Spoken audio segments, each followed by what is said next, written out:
Ola, eu sou Enrique Monteagudo, son profesor da Universidade de Santiago de Compostela, na Galiza, España. Estou aquí no primeiro Seminario Internacional Galego e Portugués o pasado presente, que é un encontro moito importante para nós, que se insere nunha liña de traballo na que levamos colaborando unha serie de profesores da Universidade de Santiago, dos profesores galegos, con profesores de distintas universidades brasileiras, da UFEI, da UFRJ, da UERJ, da USP, da Federal de Bahía, en que estamos traballando sobre todo na área da lingüística histórica e da norma da lingua. En principio, para os galegos é moi importante ter este contacto, porque nós creemos que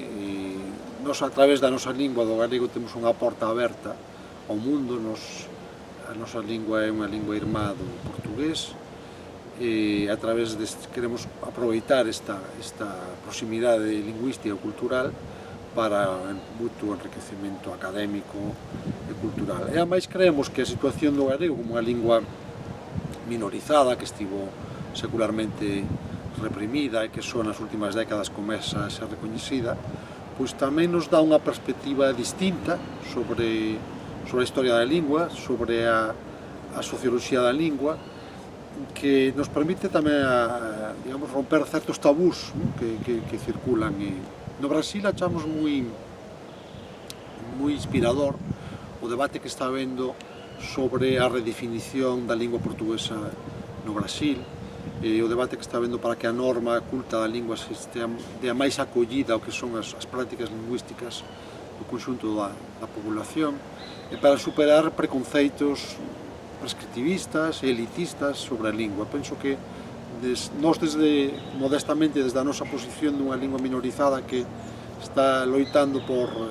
ter un recoñecemento, pois podemos ofrecer algúns elementos de reflexión que poden ser útiles tamén para o debate que está habendo no Brasil. E, naturalmente, nós tamén vimos aquí a aprender de todo o traballo moi importante que se fai no ámbito da lingüística histórica no Brasil, que está renovando moitísimos aspectos ao panorama das ciencias humanas, nomeadamente da lingüística, no ámbito dos países de expresión portuguesa e máis alá.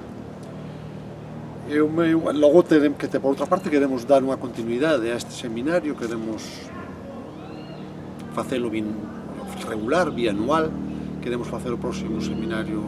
no ano 2021 en Santiago de Compostela, para que veñan tamén alá lingüistas brasileiros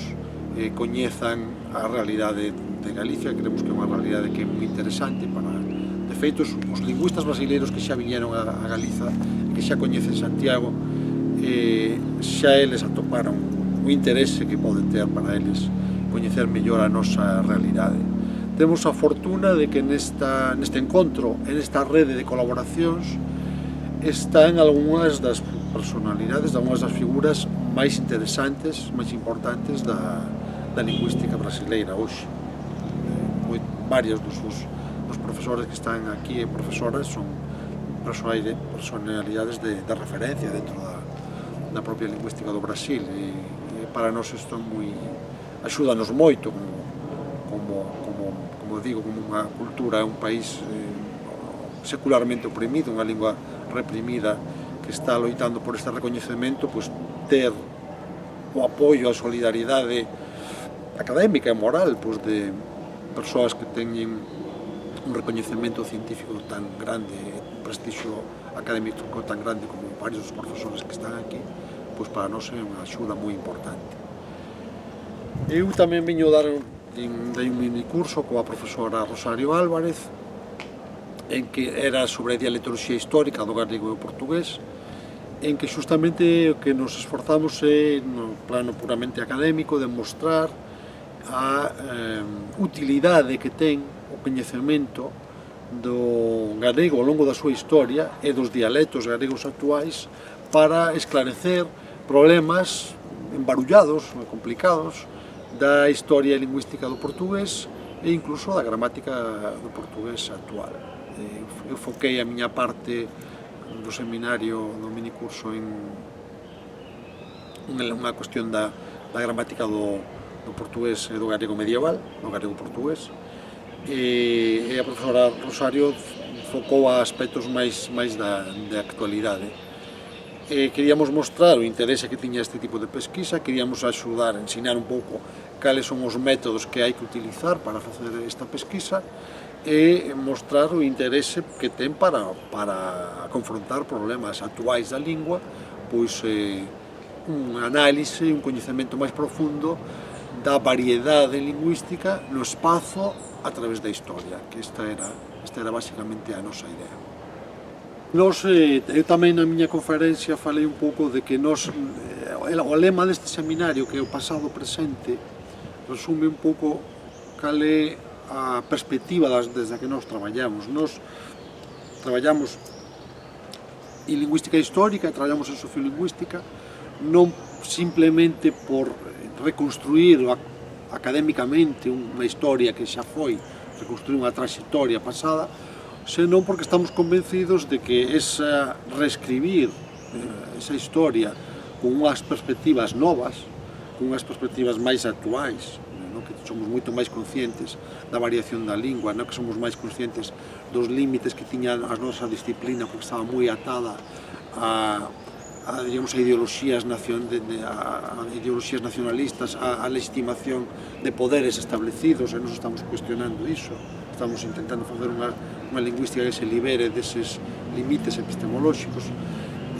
Claro, por iso tamén digo que o galego ten interese, porque a nosa lingua afírmase un discurso contrahexemónico. O galego, para afirmarse, tivo que pelexar, e ten que pelexar ainda hoxe, contra uns poderes de Estado, pero non só, que están intentando desde séculos afogar. Entón, nós xa partimos, facemos unha lingüística en que, diríamos, somos críticos co poder, porque, por definición, a nosa lingüística se construe nunha polémica aberta con ese poder. Entón, isto por unha parte. Por outra parte, nós o que observamos ao reconstruir ese pasado é que a posición histórica do galego,